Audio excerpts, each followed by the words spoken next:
انقدر مهمونی ها رو سنگین برگزار کردیم، انقدر لاکچری بازی در بردیم، چشم و همچشمی کردیم، تجملاتی رفتار کردیم که مهمونی ها نم نم از بین رفت.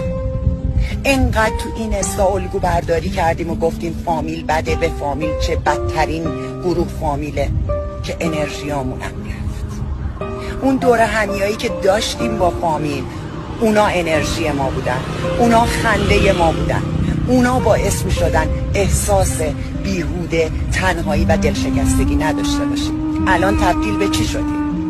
آدمایی که هممون احساس تنهایی شدید داریم، به هیچ کی اعتماد نمی کنیم، احساس بیکسی داریم، به راحتی شاد نمیشیم، اعصابا همه خورده، صبح که از خواب بیدار میشیم هیچ کدوممون انرژی نداریم، هیچ کدوم. اون صله رحم مطمئن باشید آزمایشش رو پس داده بود که میگفتن انرژی و سلامتی همراه